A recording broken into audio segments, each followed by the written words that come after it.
Est-ce que vous vous êtes déjà demandé ce qui se passe quand, tous les jours, pour aller travailler, vous tournez votre clé de voiture pour l'allumer et partir? Dans cette vidéo, on va expliquer les étapes fondamentales, à partir de l'allumage jusqu'au fonctionnement du moteur à combustion interne. Quand vous montez dans votre voiture, la première chose que vous faites est insérer la clé pour allumer le moteur. Après qu'on a tourné la clé, le circuit électrique entre la batterie et le démarreur du moteur est fermé. Le démarreur est un élément important du système d'allumage. Il permet au moteur d'attendre un nombre de tours par minute suffisant pour garantir l'autosuffisance du fonctionnement du moteur. Le démarreur donc transforme l'énergie électrique en énergie mécanique de rotation. Le démarreur est couplé au volant, qui à son tour transmet le mouvement au vilebrequin et commence le cycle de combustion à l'intérieur des cylindres du moteur. Du coup, le démarreur est déconnecté.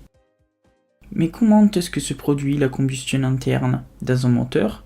Voyons voir. Un moteur à 4 temps est un exemple d'efficience et de synchronisation précise pour convertir les explosions en mouvement. Le but de ce moteur est d'utiliser cette énergie pour créer mouvement et le transférer aux roues afin que le véhicule puisse bouger. Tout se déroule dans le cylindre. En haut, on peut trouver la chambre de combustion où les explosions se produisent. À l'intérieur du cylindre, il y a le piston qui se déplace en haut et en bas. Plus bas, les bielles et le vilebrequin exploitent ce mouvement linéaire pour le transformer en mouvement circulaire pour que la voiture puisse bouger. Mais comment est-ce que tout ça fonctionne? Voyons voir ce procédé plus en détail en démontant le moteur. Premier temps, aspiration. La soupape d'aspiration s'ouvre et un mélange d'air et carburant précédemment créé par l'installation d'aspiration de l'air et par les injecteurs d'essence est aspiré par le piston qui descend. Généralement, le rapport entre ces deux est d'environ 14,7 parties d'air pour chaque partie d'essence, puisque l'essence ne peut pas se brûler toute seule. C'est l'oxygène dans l'air qui permet la combustion du carburant. Mais qu'est-ce qu'il arrive maintenant au mélange de carburant? Deuxième temps, compression. La soupape d'aspiration se ferme pour rendre hermétique la chambre de combustion. Le piston se soulève pour comprimer le mélange et pour en réduire le volume de 10 fois. La pression augmente rapidement pendant que les molécules d'air et d'essence sont comprimées ensemble. La température augmente en même temps. On est prêt pour l'explosion. Troisième temps, combustion et expansion. Quand le piston arrive au pic de son mouvement, le système électrique fournit de l'énergie à la bougie d'allumage située sur la tête du cylindre qui émet une étincelle capable de brûler le mélange en provoquant une explosion qui libère une grande quantité de chaleur. Cette chaleur agite violemment les molécules de gaz qui se dilatent en augmentant encore plus la pression à l'intérieur du cylindre, ce qui pousse le piston à nouveau au fond et bouge les bielles qui tournent le vilebrequin pour convertir l'énergie de l'explosion en mouvement rotatoire pour alimenter les roues.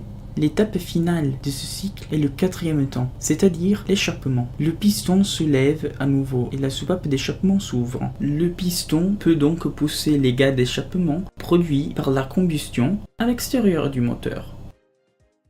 Le cycle à 4 temps est complet, mais il ne s'arrête pas. À 6000 tours par minute, il se répète jusqu'à 50 fois par seconde pour chaque cylindre, en provoquant jusqu'à 200 explosions à l'intérieur de ce moteur à 4 cylindres.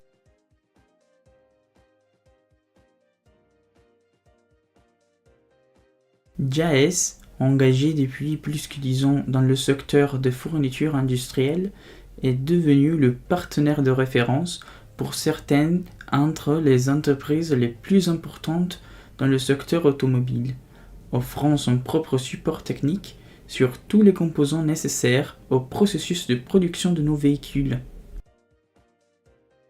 Dans la prochaine partie, on va expliquer pourquoi une voiture a besoin de changer de vitesse et on va décrire son fonctionnement au service du dynamisme de la voiture. Si vous avez trouvé cette vidéo utile, faites-le nous savoir avec un like et un commentaire. En plus, vous pouvez la partager et n'oubliez pas de vous abonner à notre chaîne. On vous conseille de visiter notre site chesscompany.com pour connaître nos projets prochains.